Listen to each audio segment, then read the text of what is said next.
me han encargado que me dijeron que ya que venían a Badajoz y me conocían, que si les podía presentar. Y bueno, antes de nada, gracias a todas las personas que habéis venido. María Ángeles Fernández y Jairo son los autores de este libro, Memorias ahogadas, y la tarea de presentar un libro, a mí me gusta mucho ir a las presentaciones y ahí me gusta que hablen mucho quienes han escrito el libro y no me gusta nada aquellas en las que el que va a presentar el libro habla mucho. No sé si les habrá ocurrido que a veces en la feria del libro se acaba el tiempo de quien ha venido a presentar el libro y luego los que han escrito no lo hacen. Así que para que quienes no los conozcáis, yo voy a leeros la pequeña nota biográfica que aparece en la solapa del libro. Yo cada vez que leo una solapa de una nota biográfica, me tengo que acordar de una poeta portuguesa que se llama Olga Santos y que en uno de sus libros tiene una frase con la que cierra su nota biográfica, que a mí es la que más me ha gustado de todas las que he visto nunca. Acaba con esto: nunca he sabido escribir una nota biográfica en condiciones. Y me parece que muchas veces cuando tienes que elegir las cosas que te vienen aquí, pues no sabes por qué elegimos una. Normalmente lo primero que ponemos es lo que hemos estudiado, lo que no hemos hecho, y a lo mejor no ponemos lo que puede ser más importante, que es nuestras aficiones, nuestras pasiones o aquello que nos saca de quicio, que a lo mejor no es lo que realmente marca nuestra biografía.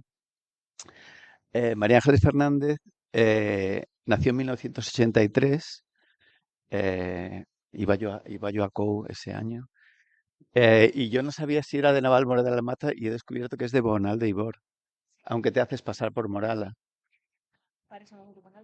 Vale, vale, vale. Es periodista freelance y coordinadora de la revista Pícara. Pícara le ponéis tilde en la A, ¿no? ¿Es Pícara o Picara? Vale. Eh, que, por cierto, recuerdo que la presentasteis aquí hace unos cuantos años en una librería, una revista que recomiendo porque te hace ver el mundo del feminismo de otra manera. Y trabaja allí desde el 2016. Lleva 20 años escribiendo en diversos medios de comunicación, tanto generalistas como especializados. Y aquí me gustan las líneas de trabajo, porque ambos han puesto sus líneas de trabajo en su nota biográfica. Además del agua, ella habla de los extractivismos y de la defensa del territorio. Ya le digo que con estos tres temas no se le va a acabar nunca la fuente de ideas. El tema de los extractivismos en Extremadura es una auténtica mina porque de ahí vais a sacar mucho y sobre todo en los próximos años. Y la defensa del territorio es algo de lo que deberíamos tener siempre en mente, pero siempre se nos olvida. Y sus textos están disponibles en la web desplazados.org. De Jairo Marcos, sabemos que también es del mismo año, del 83. No sé si esto es como los vinos, que las cosechas hay buenas, deficientes o normales.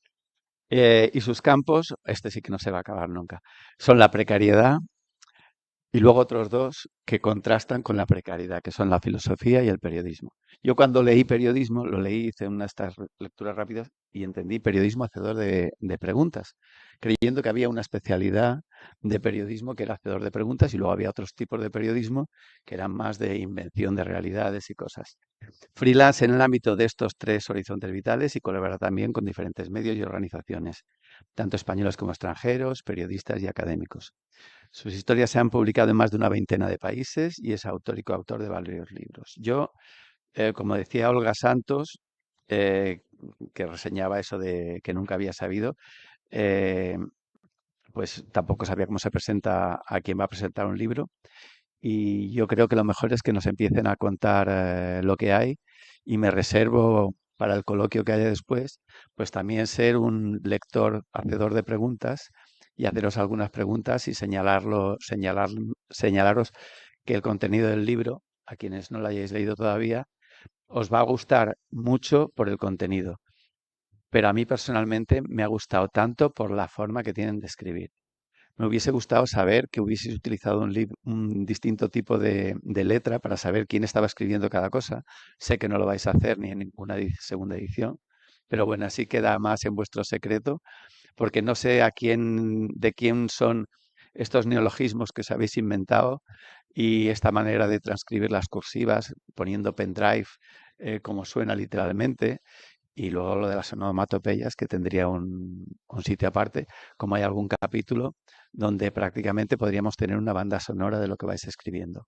Así que no sé quién va a empezar de los dos, me da igual, y los micrófonos son vuestros.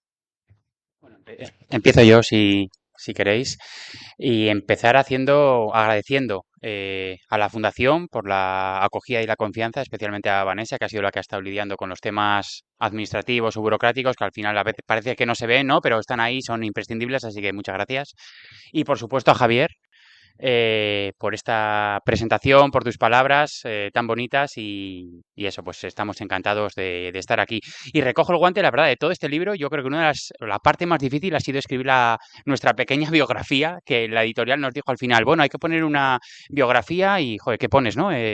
Soy además, creo que en esto coincidimos María Ángeles y yo, pues al final un título dice muy poco, quizá no, o sea, sí lo puedes colgar en la pared, pero creo que dice más lo que se hace, cómo se hace, hacia dónde miras, cómo miras y cómo te sitúas en el mundo, que no decir tengo el título en este apartado y en este otro. De hecho, las protagonistas y los protagonistas de este libro creo que aparecen por sus vidas y no por los títulos que tienen en la pared. Y creo también que ese es un rasgo distintivo de todo el libro. Y bueno, que también acabar diciendo es que muchas gracias por venir, ¿no? A escucharnos y a compartir estas memorias ahogadas. Bueno, pues yo también arranco con los agradecimientos a la Fundación, a Vanessa y a Javier, que ha sido un placer que nos acompañe. Gracias por estar aquí con nosotros esta tarde y a todos ustedes por venir.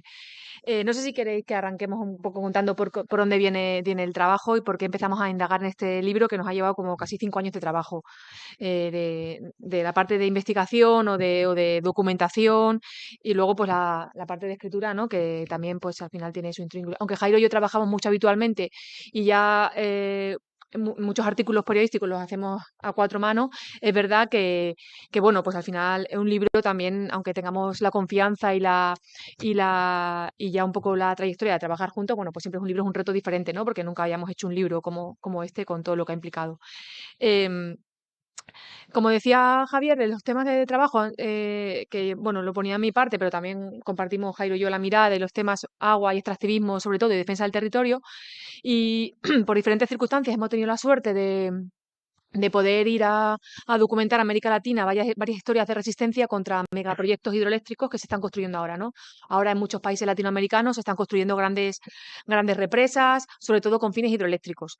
Entonces, bueno, pues un poco de ir y documentar y escribir, bueno, cómo se enfrentaba la gente pues a esta posible expulsión de sus territorios, a este extractivismo también y a este despojo, pues no llegamos a preguntar, Jolín, y aquí al lado de nuestra casa, ¿no? ¿Qué pasa en España?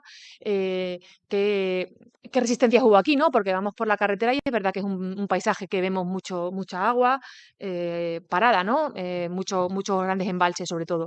Y de esa pregunta un poco fue de qué está pasando aquí, de mirar a nuestro alrededor, a nuestro lugar más cercano, porque a veces pensamos que las grandes historias pues están lejos o hay que ir a cubrir grandes eventos, pues esa pregunta un poco, esa miopía que habíamos tenido hasta entonces, es la que nos impulsó a hacer a este libro, porque rápidamente encontramos que España es el país de Europa con mayor número de grandes embalses. Ya no hablo de embalses, sino de grandes. O sea, y hablamos de grandes embalses cuando tienen más de perdón, de 15 metros de la pared de la represa. Hay como 1.250 grandes embalses de más de 15 metros en España. O sea, es el país de Europa que más y el quinto del mundo, ¿no? Que son datos como alucinantes. España tampoco es un país tan grande en extensión, ¿no? En Europa hay países mucho más grandes y en el mundo, pues los líderes en esto son China, Estados Unidos, India, que son países inmensamente más grandes, ¿no? Entonces, ahí sí que ya vimos que, jolín, pues sí que había habido, o sea, sí que era un tema, sí que, ¿no? Ya las cifras macro ya nos invitaban a pensar en lo micro, ¿no? Las historias más humanas que pasó aquí. Porque muchos de estos grandes envases pues, desplazaron a población para la construcción. Entonces, pues quisimos un poco entender qué había pasado. De hecho, hablamos de estado hidráulico, ¿no? Porque creemos que España, con todos estos datos, nos indican a pensar que es un estado hidráulico, que la configuración del territorio que tenemos ahora en la actualidad se debe a esta política de grandes embalses y una política que viene de la época de finales del siglo XIX y que se heredó, la heredaron también tanto la República como la dictadura como la democracia. Es decir, que se han seguido construyendo grandes embalses en tiempos recientes, ¿no? Y bueno, nuestra forma de trabajar es el periodismo, como ya ha dicho Javier, y entonces, pues con esta mirada periodística, con esta curiosidad de hacer preguntas que decía, ¿no? De hacer preguntas, y también con esta inquietud de escuchar a la gente que se fue de sus pueblos, que fue expulsada, ¿no? Fue un poco nuestra manera de acercarnos a los temas, pero es verdad que luego la parte de redacción ya no tiene nada que ver con el periodismo, ¿no? Yo creo que el libro sí que hemos intentado que sea un libro que en algunas partes parezca una novela, ¿no? Te contamos la historia, pero de una manera un poco con personajes, como novelada. Todos son datos reales, no nos inventamos nada, todo está documentado, pero hemos buscado una manera de escribir que no sea un simple reportaje, aunque el reportaje yo lo defiendo y me encanta leer, pero bueno, que te lleve la lectura más poco a poco. También hemos tratado algunos capítulos que sean como más crónica, ¿no? Que nos acompañéis en una indagación de un territorio, de cómo la vamos pisando, cómo vamos descubriendo cosas que están en ese territorio. Otras partes son más conversaciones de gente. Conversaciones que pueden incluso parecernos absurdas, pero son conversaciones de gente que se pone a hablar de su gente que perdió sus pueblos y que ahora mismo, pues habitualmente, cada tarde, se sientan en la puerta y lo que hacen es hablar con sus vecinos todo el rato de su pueblo, ¿no? Cuando ya son mayores es una conversación recurrente y son conversaciones pues de cosas de su pueblo, de chascarrillos y bueno, también esas conversaciones nos parecían que eran muy importantes para transmitir ese dolor y esa memoria y esos recuerdos de esas personas. Entonces, el libro tiene diferentes estilos que hemos intentado hacerlo que sea atractivo y bueno, pues según lo que dice Javier, pues a él por lo menos le ha gustado. Y bueno, es evidente, claro, que si en España hay más de 1.250 grandes represas, hemos tenido que hacer una selección, está claro. Lo que pretendemos es, a través de una docena aproximada de embalses, que te hagas una idea de ese estado hidráulico del que habla María Ángeles. Entonces, bueno, no es casualidad que estemos en Extremadura, porque al final es la comunidad con mayor cantidad de agua embalsada. Entonces, hablábamos antes de extractivismo, de colonialismo, a veces siempre proyectamos esos conceptos hacia afuera, América Latina, el sur global, África, pero es que también hay extractivismo en España y curiosamente, bueno, pues estamos en una tierra de la cual se extrae energía y se lleva a otros núcleos, ¿no?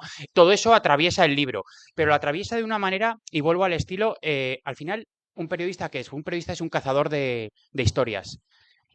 Y creo que a través de ese cazar historias es como contamos todos estos, perfilamos ese España como estado hidráulico. Es decir, no vais a encontrar en el libro el embalse del Ebro y del principio al final, el embalse de Jánovas y del principio al final, el embalse del Riaño. No, o sea, lo que hay, empezamos, por ejemplo, hablando de quién idea los muros, las represas, quién tiene esa idea. Y ese es el primer capítulo con el que abrimos, y ese capítulo está centrado en el embalse del Porma, en la provincia de León. Y ahí jugamos con dos literatos, Juan Benet, el autor de Volver a esa región, y Julio Llamazares, el autor, entre otros muchos libros, de distintas maneras de mirar el agua, un libro que nos ha influido mucho. ¿Por qué jugamos con estos dos escritores? Porque da la casualidad de que Juan Benet es el ideólogo del embalse del Porma y además es un escritor que ve el embalse desde fuera, que le toca, es la oposición de quien considera que a la naturaleza se la puede dominar. En contrapartida, la literatura y la propia vida de Julio Llamazares es la del escritor de quien sufre ese progreso del gran embalse desde dentro. ¿Por qué? Porque su pueblo de Gamián está inundado. Entonces no se escribe lo mismo y no se ve un embalse de la misma forma si lo miras desde fuera del muro que si lo miras desde dentro. Entonces ese primer capítulo nos sirve un poco para jugar con esas dos perspectivas. La pregunta de qué es un embalse es muy compleja. De hecho, atraviesa todo el libro y en las páginas finales volvemos a la pregunta, ya bueno, pero ¿qué es un embalse? Porque es que yo creo que la pregunta, la respuesta está condicionada a depende desde dónde describas ese embalse. Así hacemos con los siguientes capítulos. El segundo, por ejemplo, es la mano de obra. Pasábamos de quién idea el muro a la mano de obra. Da la casualidad de que en torno a una quincena de grandes embalses ha sido construida por mano de obra de presos republicanos durante la dictadura. Entonces, pues eso lo contamos. En este caso lo centramos en el embalse del Ebro, pero también, por ejemplo, hacemos reminiscencias a otro tipo de embalses en los que también ha habido mano de obra republicana. En el tercero nos vamos a Jánovas. Es Jánovas o es el cuarto, es Jánovas, ¿no? Riaño. A Es Riaño, Riaño. perdón. En el tercero nos vamos a Riaño. Y nos vamos a Riaño por la sencilla razón de que muchas veces se habla de grandes embalses, Franco, dictadura. Y, a ver, es cierto, no en vano a Franco se le llamaba Paco el Rana por algo. O sea, le gustaba inaugurar y en concreto inaugurar embalses. Pero es que, como decía María Ángeles, la cuestión de los embalses viene de antes y llega hasta época democrática.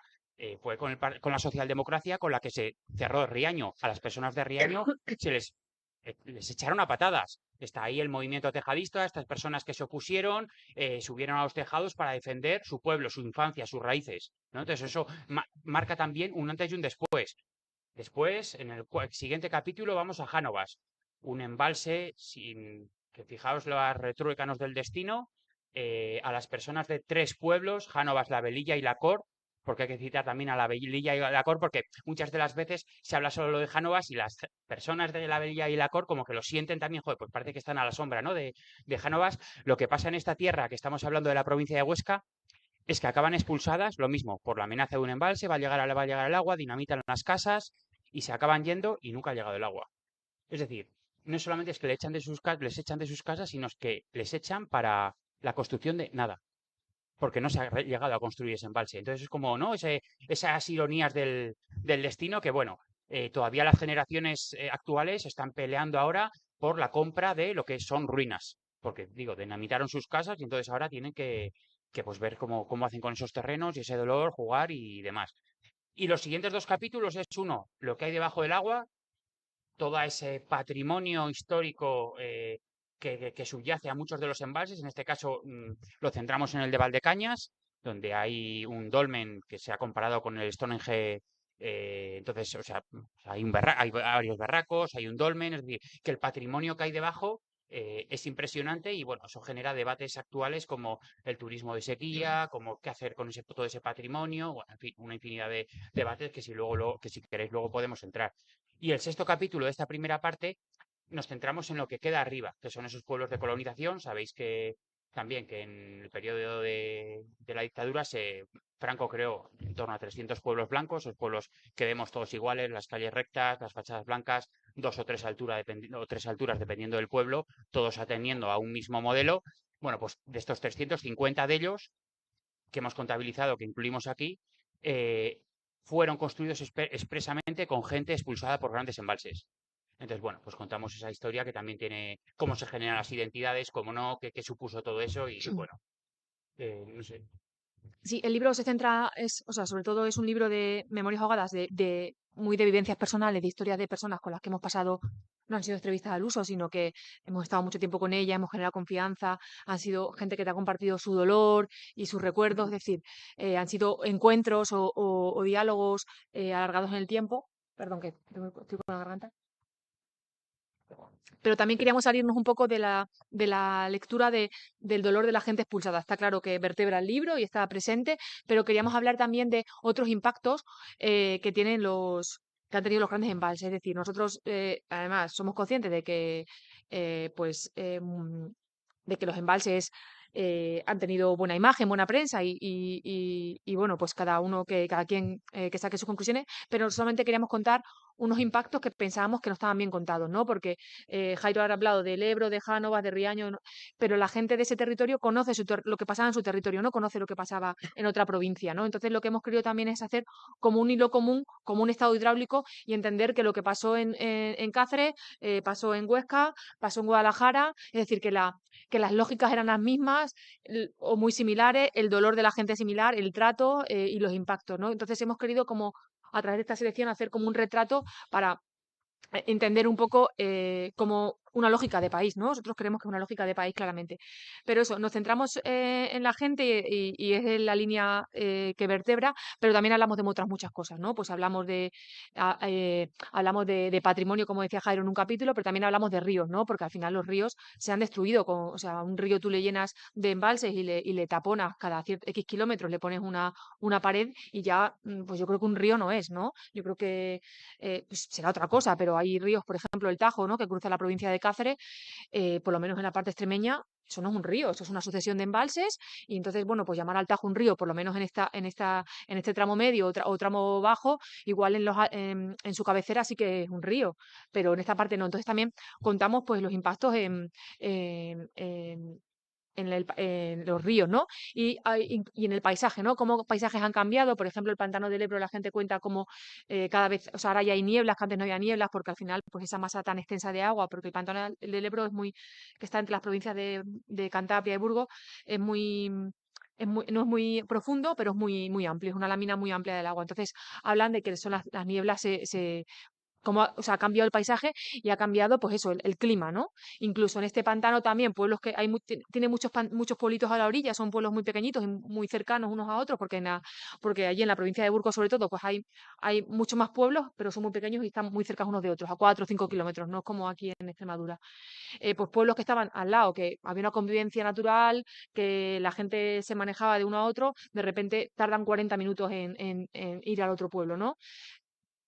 Hay más ejemplos, pero bueno, en este caso nos parecía muy significativo y aquellas promesas que les dijeron de hacer un puente, pues no se han hecho. Entonces también hablamos de cómo se han desvertebrado territorios, cómo se han separado, ¿no? No solamente es que te echen de tu casa, sino que te echan de tus vínculos culturales, familiares, vecinales, o sea, el concepto de arraigo y de identidad creo que también es una de las cosas que más trabajamos en el libro, porque queremos ir más allá. No es que me te echen de tu casa y te indemnicen bien, mal o regular, que normalmente fue mal y regular y tarde, pero todo lo que se rompió, ¿no? Cómo se desgarró una parte, nuevamente, las zonas de interior del país para, bueno, pues los grandes embalses son sobre todo hidroeléctricos, bueno, pues para beneficiar a determinados territorios, las grandes ciudades, ¿no? Madrid, Barcelona, Bilbao principalmente. Entonces eso, hablamos de muchas cosas de dolor, pero también hablamos de, pues, de excursiones, hemos tenido ocasión de hacer rafting por un río para, pues, entender cómo es un río vivo, ¿no? Hemos podido acompañar a gente que hace submarinismo en embalse. Bueno, hemos intentado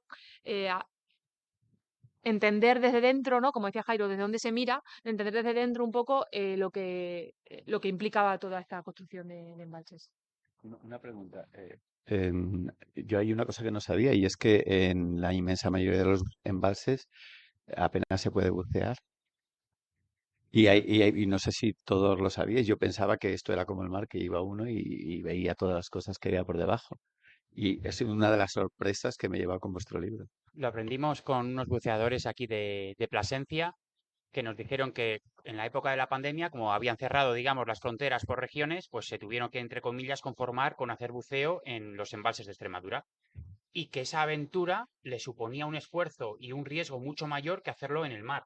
Porque en el mar hay mucha más visibilidad, la luz entra, en cambio en los embalses, creo que nos dijeron los 2 primeros metros de superficie hay vida y se ve algo, pero una vez que bajas de esos 2 metros, o sea, es oscuridad total, es decir, la nada y la técnica que tienes que tener para meterte debajo o sea, debe ser agobiante y debe ser un desafío incluso para que no todos los buceadores lo pueden llevar a cabo. O sea que Sí, porque se le genera mucha tensión, mucha estrés, entonces consume más oxígeno más rápido de los nervios y el estrés y los acompañamos no, nosotros no nos metimos porque no tenemos esa pericia, pero No sé, a lo mejor el resto de la gente lo sabía, pero yo no sabía que de todos esos embalses que lo vemos desde fuera, los que paseamos y decimos, bueno, qué lámina de agua hay aquí, qué sitio más bonito, qué paraje, qué lago.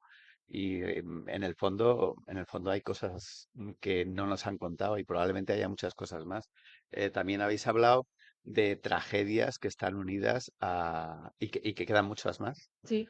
por reflejar y de hecho algunas he llegado yo por otras vías. Y por ejemplo, ahora de lo que hablabais, permitidme que intervenga en una cosa. Ujú.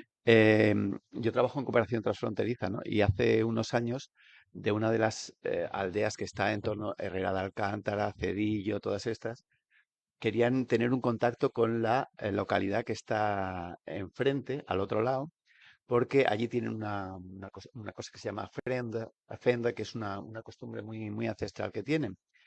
Entonces me contaron que antes de que existiese el embalse de Cedillo, que es el que más le afecta a ellos, porque el de Alcántara está, había una comunicación con el otro pueblo. Ahora para ir, dice, nosotros los vemos, o sea, nosotros vemos las luces del pueblo que está enfrente. Pero cuando se hizo el embalse, no se contó que ahora hay que hacer 80 kilómetros por carreteras secundarias para dar la vuelta y llegar al otro lado. O sea,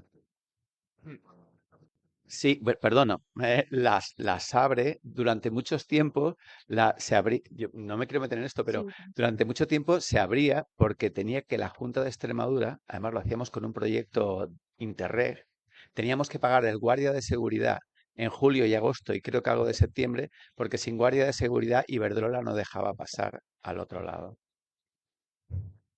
Y entonces, claro, el problema es que yo no sé si el principio se llama Verduero, Iberdrola, etcétera. Luego habéis hecho un repaso de todos los políticos que han acabado en grandes eléctricas y que estaban muy vinculados con los embalses. Que eso es una de las cosas que también se nos pasa muchas veces por alto. Estaba recordando de Endesa, o sea, de Endesa a la política y de la política a Endesa es una vía de doble circulación, ¿no? Y además de todo signo político, Sí, sí, sí. esto no conoce colores. Y rescato una cosa que decías antes de que cuando nos acercamos a un embalse que decimos, joder, qué bonito. El libro también nos ha enseñado a mirar el agua, nos ha enseñado a mirar los embalses y creo que a quienes se acerquen al libro, eh, creo o pretende por lo menos cambiar esa forma de mirar el agua. Una de esos hilos que tienen en común las diferentes historias, cuando una de estas personas desplazadas por la construcción de grandes embalses se acerca al agua, ve cosas que la mirada, digamos, que podemos tener los que estamos aquí no es capaz de ver. Lo primero que ven es donde está el cementerio. Y eso provoca mucho dolor, porque al final es donde están los tuyos, donde están tus raíces, donde está, ¿no? O sea, esa imagen está clavada y dice, no, ahí está mi cementerio, cae alguna lágrima.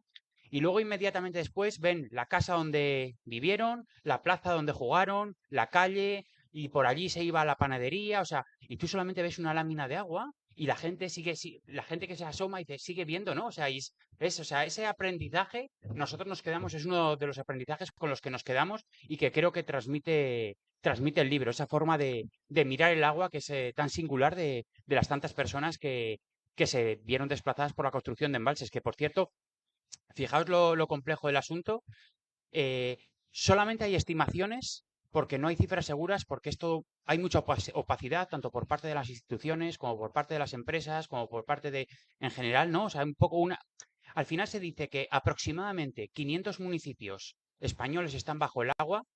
Para que pongamos en perspectiva esta cifra, en España habrá en torno a 8.000 y pico municipios. Bueno, pues 500 hay bajo el agua, de los 8.000 y pico.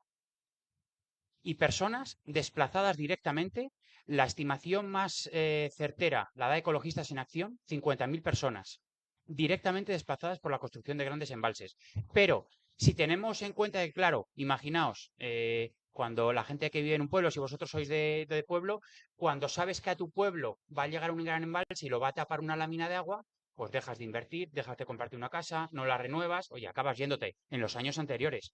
Si sumáramos lo que pasó en los años anteriores a la construcción de los grandes embalses, esas 50.000 personas habría que multiplicarlo aproximadamente por 3.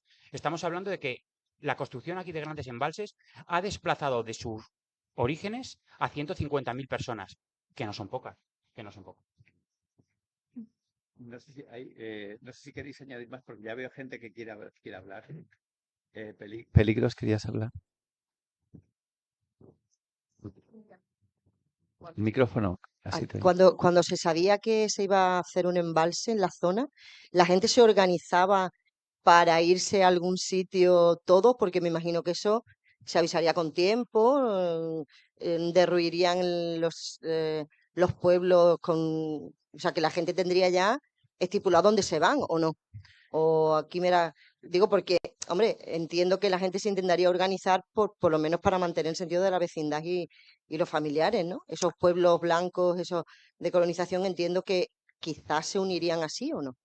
Es muy complejo y no hay un caso único. Ha habido casos en los que, pues eso, como decía Jairo, gente que se fue mucho antes y se buscó alternativas antes, y hubo gente que esperó a que le entrara literalmente el agua y le llegara por las rodillas, como pasó en Valdecañas, que hubo gente en Talaverilla, ¿no? Que es el pueblo que se inundó por Valdecañas, que hasta que no le llegó el agua no se fue. Entonces, hubo como una salida en muchos casos muy escalonada.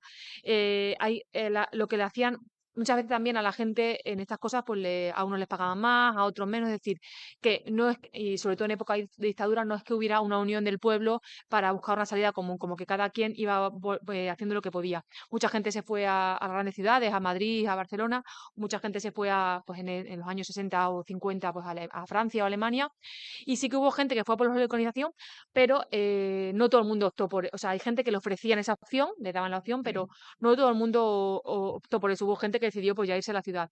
Y el caso de los pueblos de colonización es curioso. Por ejemplo, es verdad que aquí en Rosalejo, se fue mucha gente de Talaverilla y está como a 40 kilómetros o 30, o sea, muy cerca, y mucha gente de Talaverilla se fue a Rosalejo. Es decir, que ahí sí que ha habido como una, un movimiento de población más o menos homogéneo, aunque otra gente se fue a otros lugares, pero hay mucha gente fue, hay en otros sitios en los que cada uno se fue a un pueblo de organización diferente. Por ejemplo, está un pueblo que está en Palencia, Cascón de la Nava, en el que hay gente de Riaño, gente de Guadalajara, o sea, gente de León, gente de Guadalajara, gente de Zamora. Y lo curioso de ese pueblo es que había una gran laguna, la Laguna de la Nava, que está muy cerquita de Palencia, y desecaron la laguna para traer a gente que el agua la había expulsado de sus pueblos, ¿no? Es como una cosa muy curiosa, ¿no? El agua te expulsa y tú a donde te vas tienes que echar el agua para poder rehacer tu vida. Y en esos casos, pues eran tierras que no estaban cultivadas, que meterlas ¿no? en hacerlas practicables para la agricultura fue muy, muy difícil, lo pasaron muy mal. Tierras llenas de mosquitos, de hecho, todavía hoy nos dicen que sigue habiendo muchísimos mosquitos, que es tierra malísima. Y conocemos gente de que se fue a un pueblo de colonización al principio, que no estaban ni siquiera en construcción, que vivían en barracones los primeros años y no aguantó, o sea, porque era una miseria en la que estaban, o gente que se fue de un pueblo a otro buscando alternativas porque no acaban de encontrarse, es decir, que bueno, cada quien, hubo, como en el caso de Talaverilla, que mucha gente se fue a Rosalejo, pero otros que la gente se buscó las habichuelas. Luego otros sitios como en Riaño, que rehicieron un pueblo arriba, o sea, aguas arriba, y hubo gente que de Riaño que no se quería ir a ese pueblo porque no querían vivir al lado del pantano. Entonces, el 30%, el 30% solamente de la gente de Riaño se fue al nuevo pueblo, sino la gente se fue porque no querían vivir viendo su pueblo inundado, ¿no? Como decía Jairo, porque ellos no ven agua, ven el cementerio, las calles. Entonces, hay muchas cositas diferentes. Yo creo que es difícil dar una respuesta. Y por añadir algo, en ese rescatar historias, cazar historias, por ejemplo, recogemos como historia de resistencia la historia de Carmina, que es la primera que se va Ujú. del embalse del Porma cuando ve que eso, que la llegada del agua es inminente y se asienta, en este caso, en Cascón de la Nava. Pero recogemos también la historia del último que se va de Riaño, Paco París, que era el panadero, y le pilla con la hornada de pan en el horno. Entonces, mientras sacaba la hornada de pan, la excavadora por el otro lado, que era la panadería, era parte de su casa, entonces en el otro extremo estaba ya la retroexcavadora tirando los muros, o sea, en el mismo momento. Entonces, bueno, y al final lo tratamos eso como, ¿qué es más resistir o qué resistencia es más loable? Pues depende, ¿no? O sea, Carmina decidió irse y lo sigue recordando su pueblo desde Cascón de la Nava y se fue la primera, pero Paco París fue el último que se fue de Riaño y también es otra forma de resistir, ¿no? Entonces, bueno, Ahí, yo muchas veces, bueno, yo estoy muy sensibilizado por esto, por Jánovas, porque cuando vosotros estabais naciendo y yo vi en la televisión un reportaje, no sé, lo he intentado buscar en el archivo de televisión española sobre Jánovas. Quiero decir que era el gobierno de Felipe González Mm. el que al día siguiente de emitir televisión española, cuando solo había dos cadenas, el reportaje de Jánovas, de cómo le estaban haciendo la vida imposible, cómo le tiraban el puente, etcétera, etcétera. Al día siguiente de emitir el documental este, que no sé si es el de Monesma o otro, a mí me gustaría verlo porque sé que Eugenio Monesma había hecho uno sobre él, fueron allí y lo cogieron y lo sacaron. En Aragón hay un problema que a mí me gustaría enlazarlo con el problema agrícola, porque en Aragón hay gente, después de Jánovas, quiero decir, antes había habido otro, o sea, Ujú. va subiendo a Benasque y todavía se veían hace pocos años campo, ¿no? Porque en campo, que es donde se acaba el río ese antes de llegar a Graus, querían inundar todo hasta prácticamente hacerle. Pero claro, en Aragón hay mucha zona de regadío y la gente de la misma provincia de Huesca, pero más abajo, en lo que te decían, dice, bueno, vale, sí, son pueblos muy pequeños, muy deshabitados, los que se van a inundar, se les va a dar cualquier dinero, pero gracias a eso vamos a poner en regadío inmensas, inmensas, inmensas hectáreas que van a enriquecer y que nos van a hacer millonarios poco menos que a todos.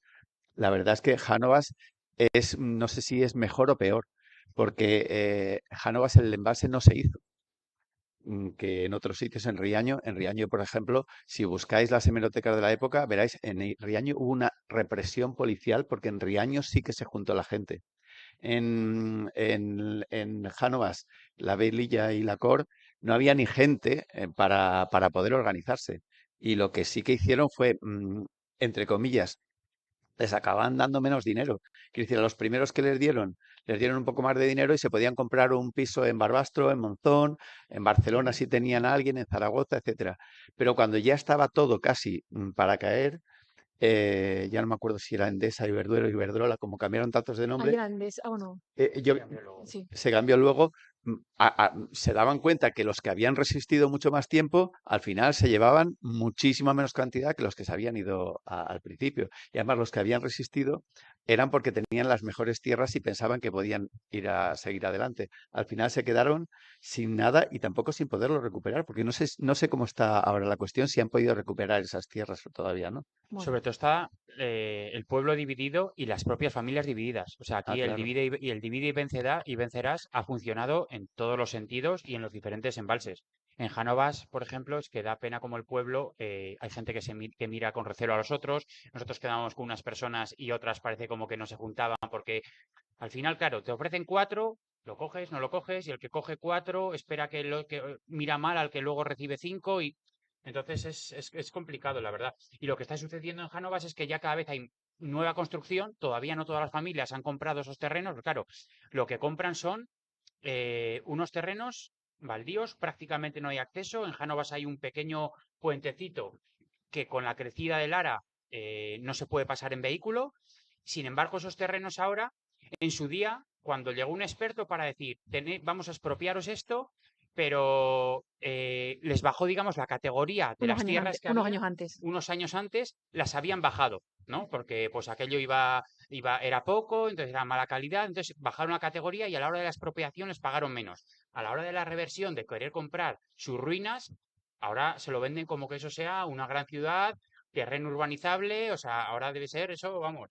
Y bueno, poco a poco van creciendo las casas, van surgiendo, pero surgen de aquella manera, porque surgen con un pueblo dividido, quienes ya están con la administración, quienes la empresa, por ejemplo, creo que ha facilitado la reconstrucción de la iglesia, entonces hay gente que le parece bien, a otros les parece poco, quien organiza la fiesta, o sea, una mera cuestión como la fiesta suscita muchísimos problemas entre, digo, no solamente entre el pueblo, sino entre familiares, por eso, porque el divide y vencerás ha funcionado mucho. Sí, de hecho, el caso de Jánovas, como decía Javier, que resistieron, en Jánovas se fue todo el mundo en los años 80, en los años 60, menos dos familias, los Buisán y los Garcés, que aguantaron 20 años solo viviendo allí, un matrimonio con sus criaturas pequeñas. 20 años solos en un pueblo ya abandonado, con casas dinamitadas que dinamitaban, o sea, un pueblo fantasma, y con la Guardia Civil haciendo la vida imposible durante 20 años. Al final se fueron cuando, como dice, en los años 80, y nos contaban, dice, no nos echó la dictadura, nos echó la democracia. Se fueron ya con, bueno, con violencia, o sea, pues eso, les rompían el puente cada dos por tres para que no pudieran pasar, asustaban a las criaturas para tenerles miedo, y al final se tuvieron que ir. Pudimos hablar con una de las mujeres que resistió allí, uno de los matrimonios, Paca Castillo, que ya estuvimos con ella en 2019, ya ha fallecido, y en ese momento nos contaban, estábamos con dos hijos y dos hijas, nos contaban que querían recomprar la casa, y la mujer estaba ahí sentada y decía, que no compréis. Ella misma, que había resistido 20 años en su pueblo sola, haciendo la vida imposible, se negaba a que sus hijos compraran la casa. Y decían los hijos, ¿y cómo no vamos a comprar la casa? ¿Cómo no vamos a comprar nuestra casa? Y bueno, yo creo que la han comprado, pero Paca estaba allí y no le hacía ninguna gracia que compraran después de lo que ha resistido ella por mantener su casa, ¿no? Que era muy significativo. Y el caso de Jánovas, también por hilar otra idea que ha dicho Javier, se estaba justificando como regadíos. Normalmente los grandes embalses se justifican como regadíos porque, bueno, pues tienen buena prensa y quién se va a oponer a que haya un regadío, a que se cultive. eh, Lógicamente, ¿no? Pues todo el mundo queremos que haya agricultura y que se produzcan alimentos y es lógico. Pero es verdad que la mayoría de los grandes embalses son hidroeléctricos. Lo que pasa es que eso no se dice porque no tiene prensa. Entonces, Jánovas se demostró luego, y esto nos lo han confirmado Pedro Arrojo, que es uno de los mayores expertos en temas de agua en España, era el relator de Naciones Unidas por el Derecho Humano al Agua. Pedro Arrojo nos dijo que a él le confesaron el dueño de Endesa, que era la que se quedó con la concesión al final, que era un pantano hidroeléctrico. En Riaño también se justificó como que se iban a hacer regadíos en la zona sur de León y en Palencia, y de los que se hicieron, o sea, de los que se prometieron no se han hecho ni la mitad de los regadíos que se habían prometido. Y Riaño, pues todo el mundo ya sabe que ha servido para regular el ESLA que verte al Duero, y en toda la zona fronteriza de España con Portugal hay un montón de aires altos, o sea, se ha hecho para toda esa producción hidroeléctrica. Y en el caso de Valdecañas, por ejemplo, también se dijeron que se iban a hacer regadíos y no se riega nada ahí. O sea, no hay, es que no sé si, es que no habrá ni 1.000 hectáreas, o sea, nada, y habían prometido 10.000. Es decir, que bueno, que de las promesas que dicen o de lo que cuentan a luego lo que hay detrás, se ha demostrado en muchos casos que, pues, que eran mentiras, vamos. y que luego es una energía que no se queda en la zona, ¿no? O sea, si cuentas tú lo que pasaba en tu pueblo hasta que los años 90, a veces no había, ¿no? Había problemas Sí, de luz, es decir, que las poblaciones que están al lado de los grandes embalses, luego no es que salgan beneficiadas precisamente, es que esa energía se va a otros núcleos urbanos, como puede sí. ser Madrid, o puede ser Bilbao, Barcelona. Sí, eso. Mis padres son, bueno, y vamos, yo como mis padres los dos y todos mis abuelos son de Bonaldibor, pues yo también soy de Bonaldibor. Entonces, está en el envase de Valdecaña, el pueblo que se inundó fue Talaverilla, pero de Bonaldibor se llevó las mejores tierras de cultivo, las tierras más productivas, donde había regadío, todo eso se inundó. Entonces, fue cuando hubo la gran migración en el pueblo, porque pues la manera de que tenía la gente de comer, pues fue al garete. Y el Valdecañas es hidroeléctrico, es de Iberdrola, que está un poco más abajo. Bueno, pues eso en casa de mis abuelos, es que yo me acuerdo que en los años 90, pero 90 largo, había 2 personas más en el pueblo y se iba la luz. O sea, es que cada 2 por 3 se iba la luz y tenemos que estar con velas. Y os hablo de los años 95, 96 y y teníamos un pantano hidroeléctrico desde hace 30 años. Es decir, y este era así un pueblo de los sacrificados, no con expulsión directa, pero sí indirecta por un embalse, ¿no? Entonces es verdad que esa energía que se extraía de ahí a la gente del territorio no la beneficiaba pues esa energía luego se iría a las grandes urbes, ¿no? Mm, Yo quería decir una cosa, voy a contar una anécdota de Joaquín Sabina, bueno, de su padre, no sé si lo sabréis. Va a parecer que no tiene nada que ver con el tema, pero tiene que ver. Joaquín Sabina, su padre era un policía armada de Franco y parece ser que cuando estaba cuidándolo Joaquín Sabina estaba ya para morirse y un día le llamó porque quería decir algo y le dijo a Joaquín, dice, ¿de dónde sacarán tanto dinero las diputaciones? Y lo hilo por lo siguiente. Sabéis que durante mucho tiempo las diputaciones provinciales recibían un dinero dependiendo de la capacidad de generación eléctrica que tenían. ¿Y sabéis cuáles eran las tres que más recibían de toda España? León, Huesca y Cáceres. De hecho, en Huesca no sabían tanto lo que hacer con el dinero que recibía la Diputación que le encargaron a Antonio Saura que pintase un pedazo techo de de la nueva sede de Diputación, porque las diputaciones eran una organización, una organización administrativa del Estado que no te tienes a los ciudadanos llamando a la puerta, pero que si encima recibías un montón de dinero y no tenías que justificar, pues se justificaba como se justificaba. Y era curioso que son esas tres provincias Ujú. las que las diputaciones recibían un montón de dinero. Y cuando haces ahora el mapa de dónde se produce y dónde se consume, es llamativo porque hay sitios con una gran despoblación y que producen muchísima energía eléctrica, pero que cuando tienen que pagar la luz, la pagan igual que el que la Mm. está consumiendo en Barcelona o en Madrid, con la curiosidad de que muchas de esas empresas tienen su sede social en Madrid, Barcelona o Vizcaya, y hay una gran parte de los impuestos de la que se benefician quienes tienen allí el domicilio fiscal y probablemente donde viven la mayoría de sus accionistas y quienes han tenido que quedarse sin tierra, quedarse sin algo más que la tierra, quedarse sin sus recuerdos. Esta gente ha sido maltratada antes, durante y probablemente ahora. Y perdonad que haya hecho esta intervención, y no sé si algunas personas más quieren hacer alguna intervención, no sé cómo andamos de tiempo.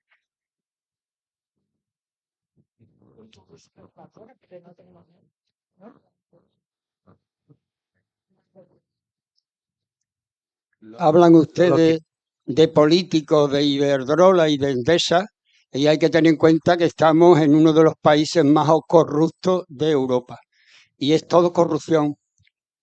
Hace el año pasado creo que fue en el Tajo que ustedes hablaban, que están las presas para turbinar, no había agua porque no llovía y sin embargo la gente no tenía para beber y ellos seguían turbinando y generando dinero. Aquí tenemos la corrupción de Almaraz. Almaraz produce electricidad para toda España, pero paga sus impuestos en Bilbao. Está gas natural, o sea, El señor Rodríguez Ibarra, Iberdrola y Endesa. que dicen que era socialista, de socialista no tenía nada, el señor Rodríguez Ibarra, pues estas cosas que hablaba él a la pata a la llana dijo un día, porque la presa había que cerrarla, tenía un sitio para una fecha, y dijo Rodríguez Ibarra que si no pagaban los impuestos en Extremadura, que se cerraría. Claro, todo mentira.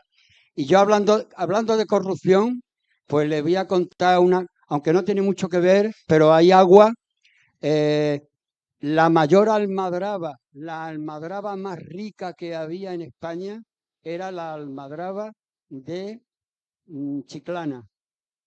Pues en los últimos años de la vida de Franco, los años 70, la almadraba de Chiclana, que era de las más ricas del Mediterráneo y del Atlántico, desapareció, pues porque unos ministros de Franco se les ocurrió que allí había un negocio turístico. Era cuando España se desarrollaba con el turismo.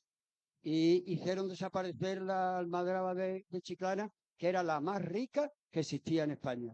Y es corrupción, corrupción, y estamos en el año 24 y la corrupción sigue. Gracias. Es verdad que es un tema que es bastante opaco. Nosotros, antes de hacer este libro, que es como más literatura, ¿no? Hicimos un informe, más investigación de datos, en el que simplemente queríamos saber cuántas hidroeléctricas, o sea, cuántos embalses tenían producción hidroeléctrica y cuándo caducaban esas concesiones hidroeléctricas, porque por ley tienen que ser 75 años. Y nos costó Dios y ayuda, perdón por la expresión, conseguir esos datos, transparencia, peticiones a las confederaciones, al gobierno, a las eléctricas, no te daban los datos. Es que ni siquiera las confederaciones que son unos organismos públicos te daban esos datos, ¿no? Es un tema que hay bastante opaco y de hecho las confederaciones hidrográficas, por lo que nosotros hemos podido entender a lo largo de estos años de trabajo, son unos entes muy opacos y son quien decide en qué se va a dedicar el agua, ¿no? Si se va a producir energía, si se va a regadío, si... Entonces, es un tema que yo creo que es un tema de que hay mucho poder, es decir, las eléctricas tienen mucho poder, entonces es una cuestión que tocas con el poder directamente, entonces es bastante opaco y bastante difícil llegar a, de hecho, que nos conteste las empresas es muy difícil, o sea, nosotros insistimos siempre para tener todas las versiones y tal, y es muy raro que te contesten o te contestan de aquella manera o te dicen un poco, pero luego ya no te vuelven a contestar, es decir, que sigue siendo un tema, yo creo, bastante complejo de conseguir datos y de falta de transparencia. Yo creo que eso, ¿no? Era Jaime. No sé si, no sé si alguien más quiere decir algo. Fran, por allí.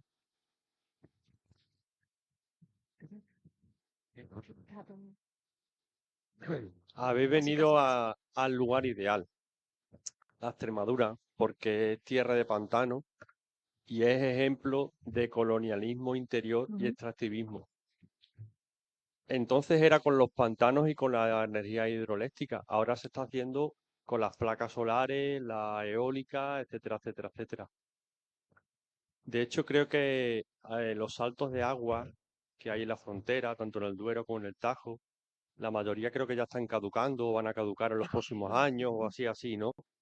Y ya se está pidiendo que pase a manos del Estado, ¿no? Y que eso retribuya directamente a los ciudadanos, ¿no? A la ciudadanía. Además, aquí tenemos casos, no solo el de Valdecaña, que luego tiene otras historias, ¿no? Que han venido en los últimos años. Tenemos, por ejemplo, el caso de Granadilla, que creo que es paradigmático. Si la gente no lo sabe, Granadilla es un pueblo que está en el norte de Cáceres, cerca de las Urdes ya, y en los años 50, yo creo que fue en los 50, 60, se construyó un pantano. Abril Galán. Gabriel Galán, sí, Ujú. efectivamente. Que iba a inundar el pueblo, pero finalmente no lo inundó. Toda la gente se tuvo que ir a la mayoría de Zarza de Granadilla, a los pueblos de alrededor, o emigró.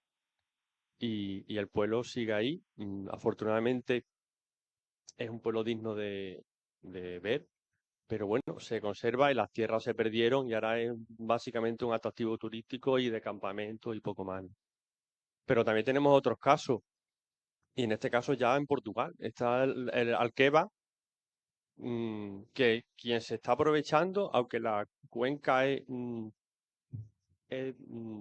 transfronteriza y es de los dos países, realmente los recursos los está aprovechando Portugal.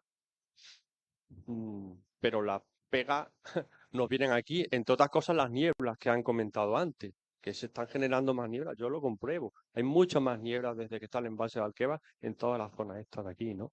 Y llega incluso aquí a Badajoz capital, ¿no? Entonces es que estamos en un sitio perfecto, como es Extremadura, ¿no? Pero además creo que pasa una cosa. Creo que tiene mala prensa hablar mal de los pantanos todavía en Extremadura, ¿eh? Ojo. Seguro que este libro, estoy deseando meterle mano, porque seguro que nos va a abrir los ojos a mucha gente que todavía piensa que nos ha dado mucho los pantanos que creo, todavía se habla, los pantanos que hizo Franco, ¿no? Los pantanos que hizo Franco. Y ojo, no hablo solo de gente conservadora, si todavía hablas con mucha gente progresista quizás, que habla bien de los pantanos, que nos entregaron regadío y ha dado riqueza supuestamente, pero efectivamente la riqueza final ha sido para generar electricidad, para Iberdrola y para Endesa y demás, ¿no? Entonces creo que es el lugar idóneo Extremadura, ¿no? Gracias.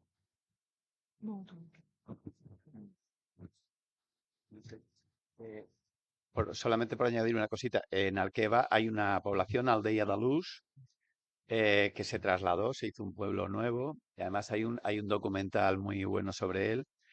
Eh, Voy a incidir permitidme, yo estaba en reunión cuando había discusiones sobre si era necesario Alqueva, no Alqueva, etcétera. Había oposición ecologista, pero sabéis que en el Alentejo, cuando se hizo esto, el partido que gobernaba casi todos los ayuntamientos del Alentejo era uno y no lo ponía en duda. De hecho, yo recuerdo alguna reunión en la que dijo que el ser humano era una especie en peligro de extinción en el Alentejo y que Alqueva iba a solucionar ese problema.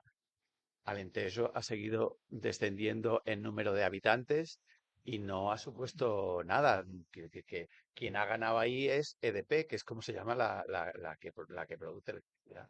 Y no os podéis imaginar el destrozo que hizo en el territorio. O sea, las zonas, porque Alqueva sabéis que inundó muchísimo en extensión y se dejó un montón de la mejor dehesa de esta zona de la península, de la mejor, está ahora bajo las aguas.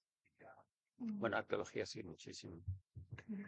Pues no Solo, sé si- perdón, solo por añadir algo ahí, o sea, en este libro no te decimos cómo pensar, evidentemente estamos de acuerdo, con tus palabras, pero sí que en este libro refleja claramente cómo hay unas tierras de sacrificio, y estamos en Extremadura, y hay unas personas de sacrificio siempre las mismas, y o sea, es esa España vaciada, ¿no? Entonces al final, o sea, que al final blanco y en botella, pero no es nuestra pretensión decir, pues todos los embalses son malos. Lo que pasa es que se está gestionando, se ha gestionado el agua de una determinada manera que, bueno, o sea, es que creo que la lógica lleva a pensar en la línea en la que tú comentas, ¿no?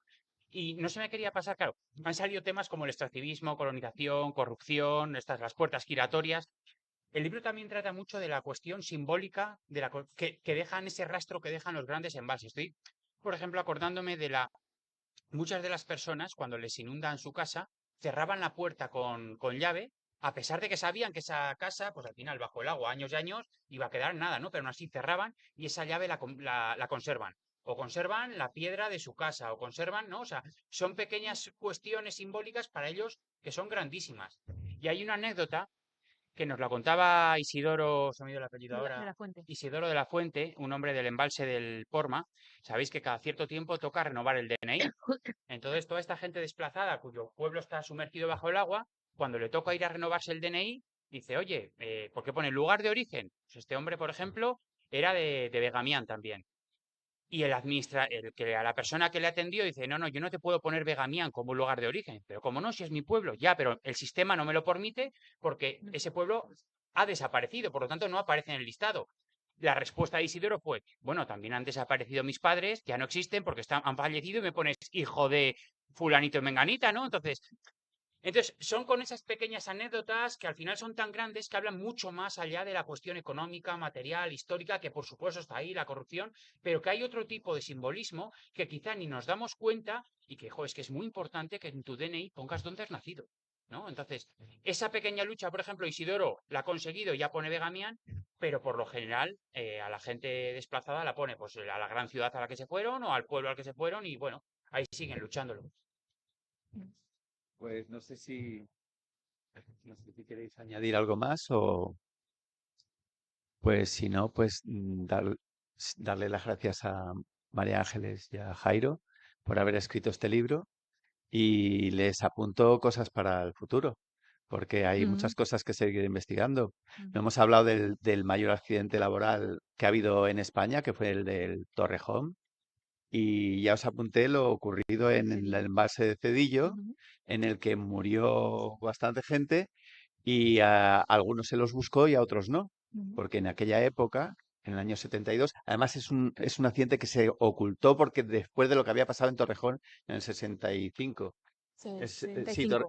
en el 65 fue. Y 22, entonces aquí 60 años. esto fue en el 72 y lo quisieron tapar de todas y no contaron que en aquella época había caboverdianos y angolanos que eran portugueses, porque no había sido todavía el 25 de abril, y que estaban trabajando allí, que trabajaban sin ningún tipo de papel, y a los que nadie tenía que reclamar y a los que nadie buscó. Mm. Y son un montón de cosas que me han ido contando la gente que lo vivió y decía, y no nunca supimos nada de los negros, porque era muy extraño verlos. En Portugal aún se veían algunos. Y de muchas más cosas que todavía quedan pendientes.